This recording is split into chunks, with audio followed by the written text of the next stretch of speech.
Hello everybody and welcome back to Red Eagle Politics. Make sure you guys like this video down below and subscribe to the channel if you are new.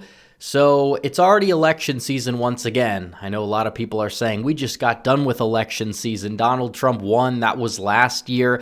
That's all true, but off-year elections still are elections, and in 2025 we have several. Later this year, you have Virginia and you have New Jersey. Those governorships are going to be up for grabs. Republicans, could they actually make a play to take the Garden State and try to at least pick off the statewide office there, the governorship? Well, it's entirely possible.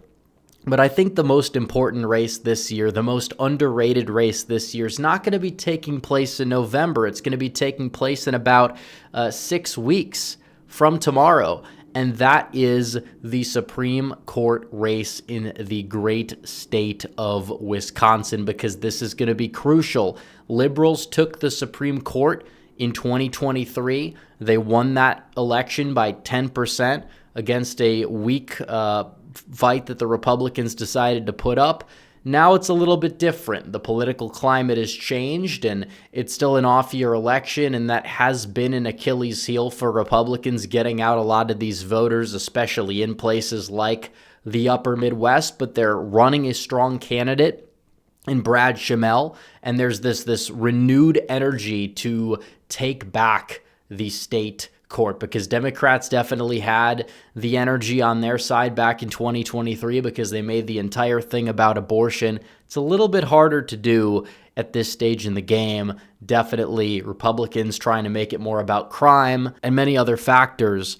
But this is very important, and we cannot talk about the importance of this enough, because it does matter a lot. If you live in Wisconsin, you need to be out and voting and possibly campaigning if you have the time, doing what you need to do to get voters out, because this is a crucial election. Because keep in mind, Wisconsin is still a swing state, and you can terraform it one way or another. If you have control over the state and you have control of the state legislature, you have control of the Supreme Court, you're going to be a more Republican, more conservative run state, and that we know.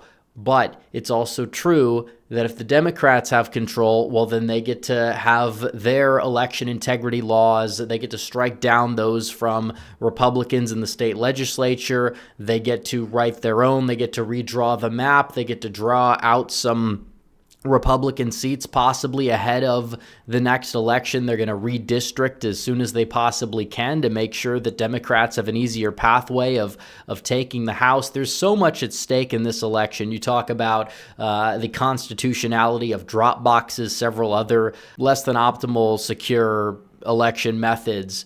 It's definitely something that impacts elections in the state, or could impact elections in the state. And if you have Republicans going out there, having more control, you're going to have an easier time winning the state in 2028 than you would if you have Democrats take control of the court and vice versa. So it's definitely an election that shouldn't just be glossed over. I mean, this is control of the Wisconsin Supreme Court. You lost control not too long ago. Democrats are going to be even more emboldened if they gain control now, because that means they're going to have it for several years, and it's not going to be very easy to just go in there and flip it back. So all of that is important, and that's why this election is so crucial. And you see, even mainstream news media, they're talking about it because this is the first big 2025 battleground race. They say this contest will serve as a barometer of the political environment in the early stages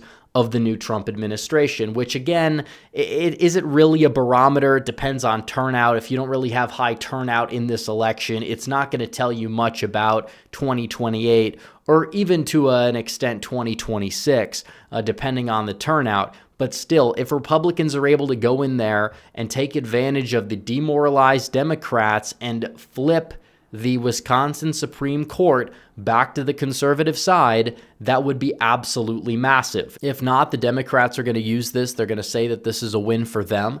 Is it really something that's going to hold a lot of weight ahead of 2026? On the surface level, I don't think the election result itself will, but it is true that the control of the court, which is currently in liberal hands, is definitely something that could impact future elections. You talk about redistricting at the state level, redistricting in terms of Congress. You talk about election integrity measures, all that kind of stuff and more. That's what's at stake in this election. It is a very important election, and a lot of people understand that. And you do have people saying that this is going to be a competitive race. Scott Walker saying it's going to be just as competitive as the last couple of presidential, gubernatorial, and Senate elections here. So those are very, very close, because pretty much all of those were decided by 1% or less. And you see that. And technically it's a nonpartisan election, but at the end of the day, everybody understands one candidate's aligned with one side, the other candidate is aligned with another side. And it's an open seat because you have a liberal judge saying she's not going to run. So this presents an opportunity for Republicans to go out there and take advantage of it. It's not like you have much to lose at this point, but definitely you have a lot to gain. So you got to take advantage of that. And then you have Brad Schimmel as the Republican candidate running against a judge named Susan Crawford. And Schimmel's a strong candidate because he's already won elections statewide. He's been a judge in Waukesha County. He was previously the Republican Attorney General. He barely lost in the blue wave of 2018. So you kind of see the fact that Republicans are actually getting their act together, finding candidates with name recognition, with enough appeal statewide to compete, because they didn't really do that the previous election cycle, and you saw them lose. And Dan Kelly also ran a horrible campaign when he lost that seat by 11 points. You kind of have a different thing going on. Now, Democrats are pouring a bunch of money into this campaign. Republicans are too, and that's true. But again, that money matters a lot for these races because you don't have a lot of awareness for them. So the people that are raising more money typically have the advantage, but the spending is close. You have Elon Musk going out there. He's talking about the importance of this race, and you have several issues that are taking center stage here.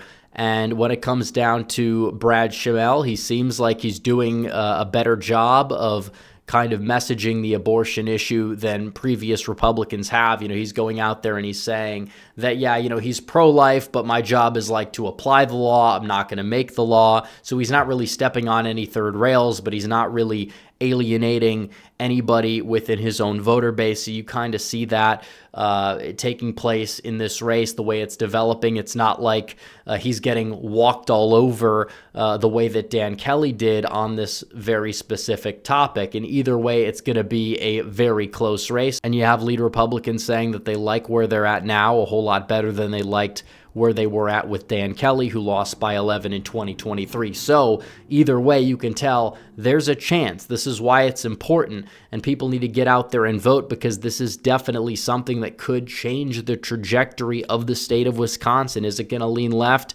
or is it going to lean right, especially ahead of 2026, and in terms of how the maps can be redrawn, all that sort of thing? It's very important.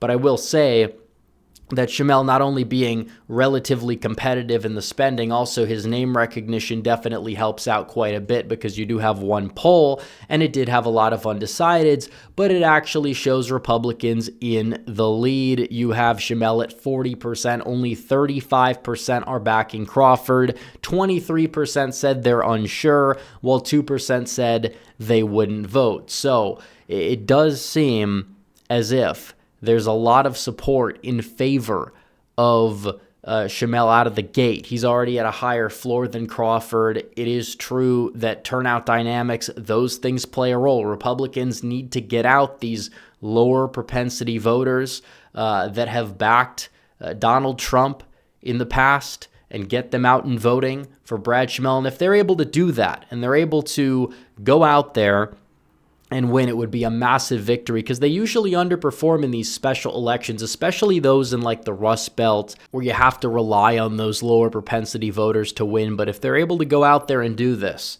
it would be a massive development. So just a reminder that April 1st, if you live in Wisconsin, or you know people that live in Wisconsin, you got to get them out and voting for this very important Supreme Court election, because it could determine the fate of Wisconsin, which in turn could determine the fate of the country. It's a swing state, 2028. It could come down to one state. You got to make sure you're locking up the state of Wisconsin. So anyways, guys, Make sure you like this video down below, comment down below, subscribe to the channel, hit the bell for notifications so you never miss another video. Follow me on social media. The links are all in the description down below, and I will see you guys in the next one. Red Eagle, out.